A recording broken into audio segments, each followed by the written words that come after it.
খুব ভালো, ছাত্র ঘোড়ার দিন, নিজামও খুব ভালো, হবে না? ভালো আলেম হবে না, হবে মোটামুটি, সাল লাগাই বা এন্ট্রান্স করে মোটামুটি পড়া করতে পারবে। আর কিছুদিন পর পর বলবে 12 বছর মাদ্রাসায় পড়ি, আমি যা পাইনি এই 3 চিলে লাগিয়ে তা পেয়ে গেছি। সুবহানাল্লাহ।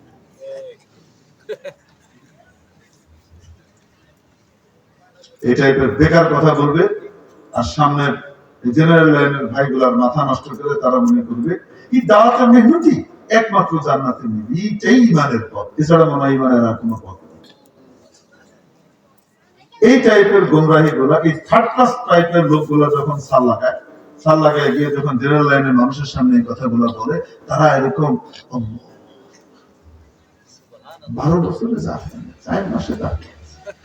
অতএব চিল্লা লাগানি কত, চিল্লা লাগানি তো আসলেই অনেক বেশি দরকার আমাদের আম মানুষের জন্য, ইমানের মেহনত করবার জন্য।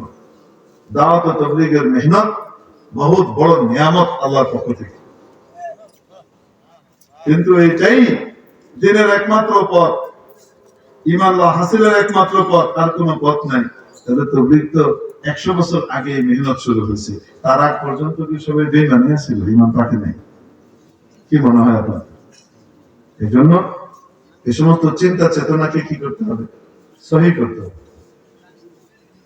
যাই হোক, ওই জন্য বললাম যে ওস্তাদ খুব ভালো, ছাত্র ঘোড়ার দিন,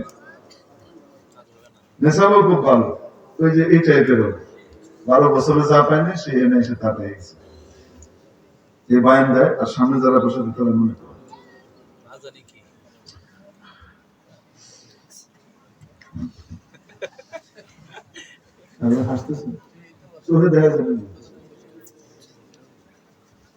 আল্লাহ নেক বান্দা তুমি পাও নাই, তাই বলে তুমি গোটা আলেম সমাজের কান্দে এটা চাপাই দাও কেন? তুমি তোমার ওস্তাদের কাছ থেকে সহবত নাও নাই ঠিক মতো,